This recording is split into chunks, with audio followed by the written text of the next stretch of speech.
Bonjour et bienvenue sur le plateau d'Un cœur qui écoute, votre rendez-vous de spiritualité. Aujourd'hui, nous avons la chance d'accueillir le Père Mario Saint-Pierre. Père Mario, bonjour. Bonjour. Vous nous venez de la belle province de Québec, où vous êtes incardiné comme prêtre. Vous êtes théologien, passionné par l'évangélisation. Vous êtes responsable de la formation à la nouvelle évangélisation, au sein des cellules paroissiales d'évangélisation, mais aussi vous donnez un certain nombre de formations à droite et à gauche. Et vous êtes directeur des éditions Néhémie, qui sont des éditions qui ne publient que des ouvrages liés à l'évangélisation. Donc c'est vraiment votre passion. On va revenir sur cette passion pour la mission et pour l'évangélisation. Mais avant, vous allez, et on va revenir surtout sur un outil que vous allez nous présenter qui s'appelle le Kéricube. Mais vous allez commencer par nous lire un texte, comme le veut la coutume dans cette émission. Oui, il s'agit d'un texte de Benoît XVI qui a été publié en janvier dernier et qui est en fait le message pour la journée mondiale de prière pour les missions qui a lieu habituellement en octobre. Je lis un extrait. La préoccupation d'évangéliser ne doit jamais demeurer en marge de l'activité ecclésiale et de la vie personnelle du chrétien, mais elle doit les caractériser de manière forte en étant conscient du fait que nous sommes destinataires et dans le même temps missionnaires de l'Évangile. Le point central de l'annonce demeure toujours le même.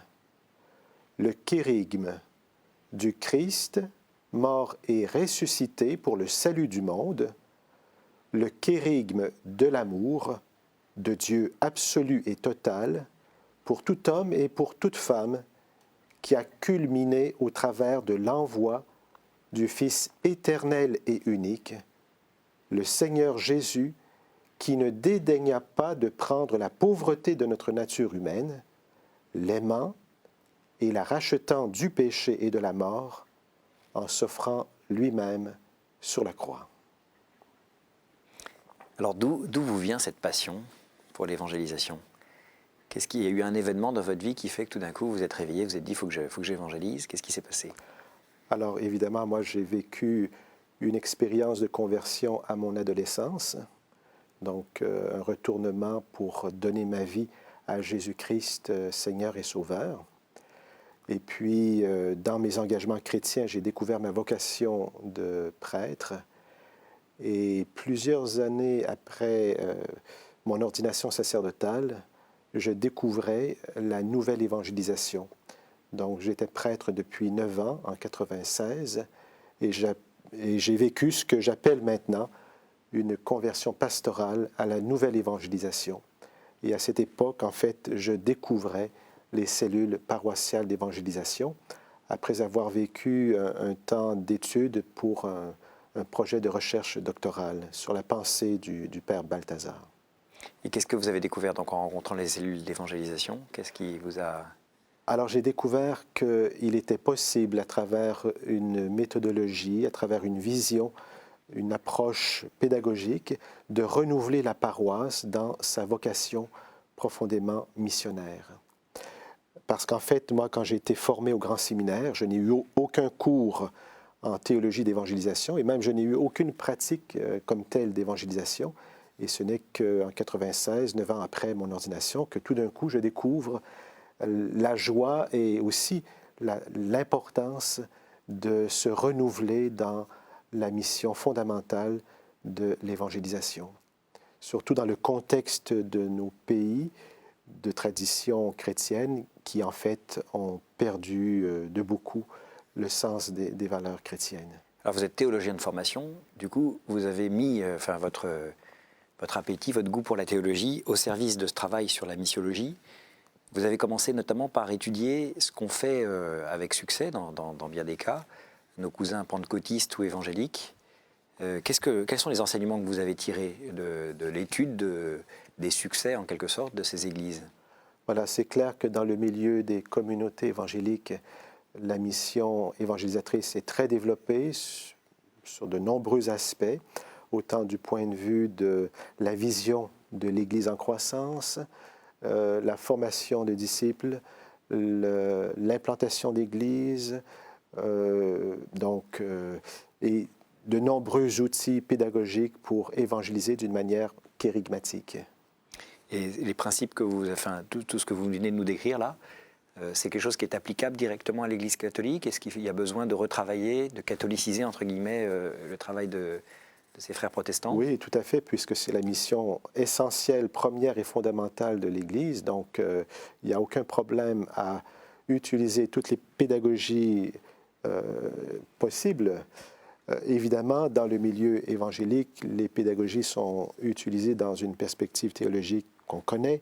Et donc, il faut bien sûr faire les adaptations nécessaires, le discernement pastoral et théologique nécessaire pour que ces méthodes soient bien intégrées dans la vision catholique et dans la culture qui nous est propre. Donc ça, c'est votre travail, justement. Enfin, c'est une partie du travail que vous consacrez aujourd'hui. Tout à fait, oui. C'est faire rentrer Parce qu'en fait, quand j'ai découvert la nouvelle évangélisation en 96 par les cellules paroissiales, donc j'ai décidé de mettre mon charisme de théologien au service de la pratique pastorale d'évangélisation que je découvrais. Et plus j'approfondissais cette évangélisation et les fondements bibliques, théologiques de l'évangélisation, plus je découvrais en fait que nos frères évangéliques étaient très avancés. Et à travers une réflexion en particulier sur la vision de l'Église en croissance, et à la lumière de ce concept biblique qui est très présent dans le Nouveau Testament, j'ai découvert qu'ils avaient mis en place de nombreuses approches pour favoriser l'évangélisation dans la ligne de la croissance ecclésiale, sous toutes ses formes, parce qu'il n'y a pas seulement, évidemment, la croissance numérique, parce que c'est toujours un peu le point sensible. En fait, il n'y a de croissance numérique que si, au départ, il y a une réelle croissance de grâce, une réelle croissance dans l'évangélisation et dans la formation à la vie chrétienne sous toutes ses dimensions. Alors, de fait, ça, c'est vraiment un thème qui vous est cher, la notion d'Église en croissance. Vous avez déjà publié un premier livre sur ce thème-là, qui est le début d'une longue série de 10 livres que vous projetez d'écrire sur cette thématique, justement, de l'Église en croissance. C'est quoi concrètement l'Église en croissance? Eh bien, c'est de relire le Nouveau Testament, les Actes des Apôtres. Dans les Actes, il y a 25 refrains de l'Église en croissance, 25 bilans où Luc nous présente à chaque étape de l'histoire de l'évangélisation de la communauté chrétienne des bilans qui nous disent très clairement qu'il y a eu effectivement une croissance en raison de tel ou tel facteur. Alors, c'est très intéressant d'analyser ces facteurs de croissance. Ils sont aussi approfondis, explorés chez Paul, dans ses lettres en particulier, où on voit effectivement dans de nombreux passages cette vision de l'Église en croissance se déployer. Oui, tout à fait. Donc, il y a à la fois une vision biblique, mais aussi une vision théologique qui a été particulièrement renouvelée dans l'enseignement du Concile Vatican II, chose assez étonnante pour plusieurs, parce qu'en fait, dès les premières pages de Lumen Gentium en particulier, on voit bien le dynamisme de croissance de l'Église qui évangélise. Donc, c'est une sorte de contre-pied complet à ce qu'on a l'habitude d'évoquer quand on parle de l'Église, en Occident en tout cas, crise des vocations, crise de la pratique, etc. Vous plaidez pour, au contraire, une vision de croissance, quoi. C'est la réalité biblique et c'est la réalité ecclésiologique, d'une juste compréhension ecclésiologique, puisqu'effectivement, lorsque l'Église vit, lorsque l'Église évangélise, il y a de la croissance dans tous les sens possibles du mot croissance. Et alors, en fait, c'est ce qu'il faut redécouvrir pour la nouvelle évangélisation, je pense. D'ailleurs, Benoît XVI, à l'occasion de la conférence qui a eu lieu le 15 octobre dernier, à l'occasion du rassemblement des nouveaux évangélisateurs pour la nouvelle évangélisation, avait commenté le sous-titre de cette rencontre qui était justement un des refrains de croissance dans les Actes qu'on retrouve au chapitre 12, verset 24. La parole de Dieu croissait et se multipliait. Donc ça, c'est la phrase de Luc, mais en fait, les organisateurs de l'événement avaient mis les deux verbes au présent. La parole de Dieu croît et se multiplie. Et en fait, Benoît XVI, quand il a commenté ce petit verset, il a indiqué pourquoi on pouvait transformer le temps du Verbe au présent pour montrer l'actualité d'une Église qui évangélise. Alors, lorsque l'Église évangélise, la parole de Dieu croît et se multiplie, et ça, c'est encore valable pour aujourd'hui. Alors, un des points déterminants dans l'approche missionnaire, justement, dans la démarche missionnaire, c'est l'exposé du kérygme de la foi. C'est le texte que vous vous rappeliez en début de cette émission Voilà. de Benoît XVI, là aussi. Alors, concrètement, parce que c'est un mot peut-être que tout le monde ne connaît pas, un peu compliqué. Kérygme, ça veut dire quoi? Kérygme, c'est un mot qui vient du grec et qui est utilisé dans le Nouveau Testament. Il est utilisé sous la forme substantive quelques fois, je pense, si ma mémoire est bonne, 9 fois, mais plus abondamment dans sa forme verbale. Le verbe kéroussène, qui veut dire proclamer, prêcher. Et donc, on voit dans les évangiles, en particulier dans l'évangile de Marc, Jésus a proclamé la bonne nouvelle du royaume. Et puis, les premiers chrétiens qui ont fait l'expérience de la rencontre avec le ressuscité n'ont pas hésité un instant à annoncer, à proclamer ce qui constitue le cœur de notre foi, Jésus, mort et ressuscité pour nous sauver et nous donner la vie nouvelle. Alors pour que chacun, enfin, quand vous dites l'Église doit retrouver cette vocation missionnaire, hein, ce zèle de la mission, l'Église c'est pas quelque chose de général et d'informe, c'est chacun d'entre nous, hein, c'est vous, c'est moi, c'est ceux qui nous regardent. Alors pour aider les fidèles justement à proclamer ce kérygme autour d'eux, vous avez repris l'idée d'un jeu qui existait justement dans le monde protestant évangélique et que vous souhaitez proposer. C'est dans l'univers catholique à travers votre maison d'édition Néhémie.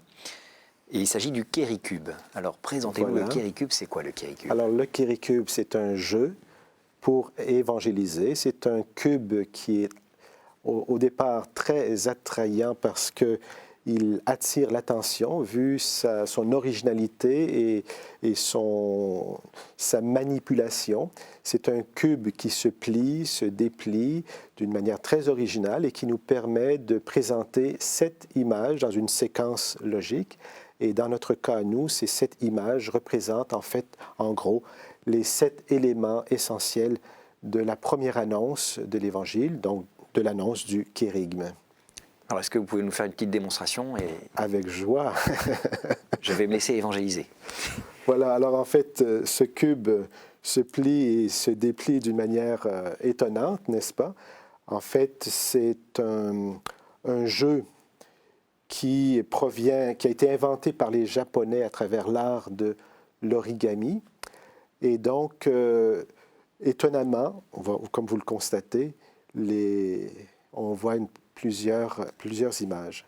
Et vous m'avez dit d'ailleurs que c'était essentiellement pour des analphabètes que ça avait été imaginé à l'origine. Le cube évangélique, au départ, a été créé pour évangéliser dans les milieux analphabètes, mais en fait, il est très utilisé déjà chez nous en Amérique du Nord. Et au fond, l'aspect très visuel, très attrayant de ce cube est vraiment source de joie pour l'évangélisation. Alors allons-y. Alors voilà, je vous présente très simplement. Je fais comme si j'avais à vous évangéliser. Vous êtes prêt à vivre l'expérience de la conversion, qu'on doit d'ailleurs renouveler sans cesse, n'est-ce pas? Donc alors, première image, c'est une main qui représente en fait la main de Dieu qui tient la planète Terre et qui symbolise justement la création. Dieu crée le monde dans sa sagesse et dans sa bonté. Donc, la gloire de Dieu, effectivement, se manifeste à travers les beautés de la création. Et quand on ouvre, on voit aussi une deuxième image qui représente la création de l'homme et de la femme et ce projet d'alliance, ce projet de bonheur qu'il veut pour l'être humain. Mais nous savons, puisque nous le lisons dans le livre de la Genèse, que dès le départ, malheureusement, il y a eu un problème. L'être humain a abusé de sa liberté et voilà, il y a eu le péché, qui est représenté ici par le refus, les mains qui sont enchaînées et puis, bien sûr, comme le dit l'apôtre Paul dans sa lettre aux Romains, le salaire du péché, c'est la mort. Donc ici, on a représenté aussi, à travers un couteau très sanglant, enfin, cette image de la mort. Donc voilà, parce que pour pouvoir annoncer, bien sûr, le salut, il faut d'abord bien indiquer le problème. De quoi on est sauvé? Voilà, on est De la mort et sauvé du péché. de la mort et du péché. Et là, voilà, ici, à la 4e image, on représente Jésus crucifié, qui prend sur lui nos péchés, nos maladies, nos morts, nos souffrances. Et nous savons, bien sûr, qu'il est ressuscité le 3e jour. Et là, je suis amené à poser une question à la personne que j'évangélise. Est-ce que tu crois vraiment, excusez-moi si je vous tutoie, est-ce que tu crois que Jésus est vraiment mort et ressuscité par amour pour toi? Et si la personne répond Je crois. oui, je crois, ben voilà, tu es invité à le suivre, il te tend la main et à le rencontrer au cœur de la communauté, de ceux qui aussi croient qu'il est mort et ressuscité pour nous tous, et à recevoir le don de son Esprit Saint, comme les apôtres à la Pentecôte. Et finalement, dernière image, qui est un peu plus difficile à aller chercher parce que non seulement il faut plier, mais il faut retourner le cube. Nous voyons ici une image où Jésus, enfin on ne voit que les mains de Jésus qui rompt le pain, et on imagine la scène des disciples d'Emmaüs qui reconnaissent Jésus ressuscité au moment de la fraction du pain. Donc c'est une invitation à célébrer le Christ mort et ressuscité dans l'Eucharistie, puisque le kérigme se vit ultimement et profondément dans l'événement eucharistique. L'Eucharistie est le sommet et le cœur de l'événement kérigmatique. Donc c'est ce que nous renouvelons dans l'Eucharistie. Donc voilà, c'est une manière très simple d'annoncer Jésus mort et ressuscité, le kérigme qui est le cœur de notre foi. Et alors si jamais j'avais mal répondu à la question est-ce que vous croyez que Jésus, est-ce que tu crois que Jésus est mort et ressuscité pour toi, comment est-ce que vous réagissez? Alors il faut respecter la liberté de la personne, ne jamais fermer les portes, garder des opportunités pour que, à travers d'autres contacts, la personne puisse continuer à cheminer, parce qu'une personne habituellement ne se convertit pas comme ça sous le coup du kérigme foudroyant. Très souvent, les personnes vont prendre le temps nécessaire pour cheminer. L'avantage du kéricube, c'est qu'en fait, en quelques secondes, à peine 2 minutes, je présente le cœur de la foi.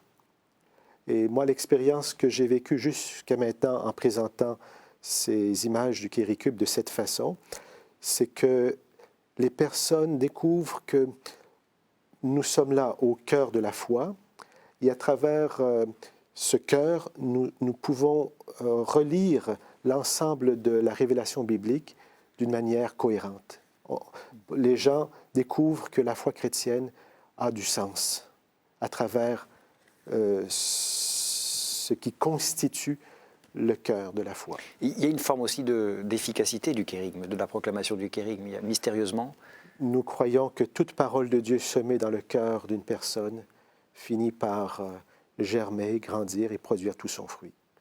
Là-dessus aussi, on a des pages très fortes de Benoît XVI sur ce qu'il lui-même appelle, parce qu'il le dit dans sa toute première lettre encyclique, la valeur performative de la parole de Dieu. C'est-à-dire que la parole de Dieu a une puissance d'action, une puissance de fécondité, de vie.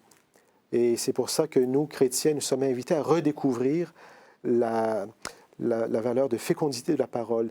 Il ne s'agit pas d'essayer de convaincre à tout prix par des techniques, des méthodes ou la persuasion à tout prix. Non, il s'agit tout simplement, avec beaucoup de liberté, de joie, de simplicité, annoncer ce qui constitue vraiment le cœur de la foi. Alors pour accompagner cet outil, le kéricube en question, vous publiez également 2 manuels, 2 livres, 2 livrets, 2 ouvrages plus pastoraux qui permettent de découvrir justement le kérigme en profondeur. Est-ce que vous pouvez nous présenter ces deux ouvrages? Alors effectivement, il s'agit de deux ouvrages très complémentaires, donc qui présentent une formation en 7 sessions de 1h30, 2 heures. Et dans cette formation, on aide les chrétiens, les baptisés, à découvrir ce qu'est le kérigme dans la Bible. Donc, il y a des exercices bibliques très accessibles pour voir que c'est une réalité profondément biblique.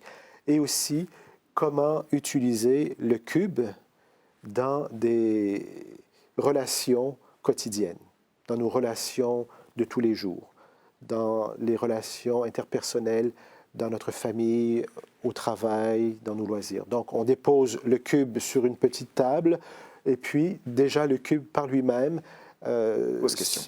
pose question, suscite la curiosité, la personne manipule le cube et puis voilà, elle se demande mais qu'est-ce que c'est? Et puis voilà, on entre dans une conversation, dans un dialogue et on présente le cœur de la foi d'une manière un peu originale puisque la personne est déjà prise par l'ingéniosité du cube. L'idée, c'est qu'avant la fin de l'année, tous les chrétiens aient sur leur bureau un petit kéricube pour pouvoir attirer les L'important, c'est pas le kéricube, c'est le kérigme. Mais c'est vrai qu'on a besoin d'outils pour pouvoir apprendre, découvrir cette joie d'annoncer d'une manière directe et centrale la foi chrétienne. Et donc, il y a aussi le manuel du participant de ces sessions de formation. Tout à fait. Donc, le manuel du participant a pour but justement de présenter à la fois les exercices bibliques qui nous permettent de découvrir le kérigme dans la parole de Dieu, des exercices en petits groupes, puisque la formation, elle est proposée dans des petits groupes qui désirent bien, mais aussi dans des groupes plus élargis, bien sûr, mais d'abord dans des petits groupes, et puis des exercices dans la vie quotidienne, parce qu'on aide les chrétiens en question à faire des petits exercices d'évangélisation dans la vie courante.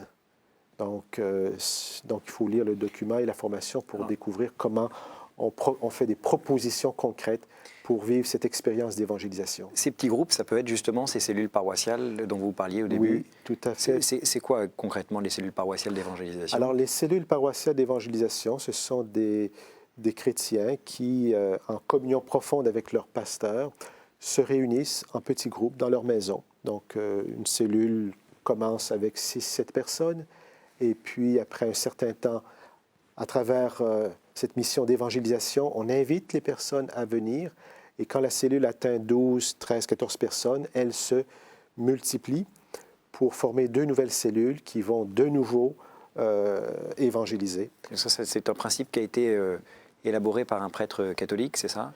Non, en fait, les premières cellules ont été fondées en Corée par un pasteur presbytérien, le pasteur Paul Yonggi Cho. Et puis, très rapidement, cette méthode a été intégrée dans le milieu catholique, dans une paroisse de Floride, à Saint-Boniface, avec le père Michael Ivers. Et autour des années 1988, dont P.J. Perini de Milan est allé en Floride voir cette méthode d'évangélisation. Et puis, il l'a implantée à Milan. Et de Milan, cette méthode s'est diffusée à travers le monde, dans le milieu catholique. D'accord. On va terminer cette émission, Père, et j'ai 3 questions rituelles à vous poser. La première, c'est quel conseil donneriez-vous à quelqu'un qui vous dirait « j'ai envie de découvrir le Christ, comment dois-je faire ?» Eh bien, oui, bonne question. Comment dois-je faire pour découvrir le Christ? Plonger le plus rapidement dans la parole de Dieu, puisque c'est là que Jésus est vraiment, nous témoigne de son amour à travers sa parole, en particulier dans l'évangile de Marc, puisque c'est là où on voit ce Jésus proclamer d'une manière forte le kérigme du royaume. Deuxième question, quel est votre héros, votre saint, la personne que vous trouvez admirable? Jean-Paul II, le prophète, le grand prophète de la nouvelle évangélisation. Troisième question, au jour du jugement, qu'aimeriez-vous que Dieu vous dise? Et en fait, j'aimerais mieux qu'il me montre quelque chose. Parce que dans l'Évangile, il a déjà dit heureux plutôt ceux qui annoncent le règne, puisque vos noms sont inscrits dans les cieux. j'aimerais qu'il me montre où mon nom est-il inscrit dans les cieux. Merci beaucoup, Père Mario. Alors, je rappelle que vous venez de publier aux éditions Néhémie ce Kéricube, qu'on trouve du coup dans les librairies religieuses. Il est accompagné. Alors, pour accompagner ce Kéricube, vous avez aussi lancé un site internet. Tout à fait. Qui s'appelle kericube.org, www.kericube.org. Le nom s'affiche à l'écran. Et pour accompagner aussi, donc sur ce site, on trouve beaucoup d'autres instruments qui permettent pédagogiques, qui sont complémentaires du cube, des PowerPoint, des enregistrements audio-vidéo, des témoignages, etc. Tout ça pour découvrir la joie d'évangéliser de manière simple et conviviale. Vous avez aussi donc publié 2 ouvrages qui permettent d'accompagner aussi ce Kéricube, le Kéricube volume des enseignements et le Kéricube manuel du participant. Merci encore Père Mario, et quant à nous, nous nous retrouvons la semaine prochaine pour une nouvelle émission. À bientôt.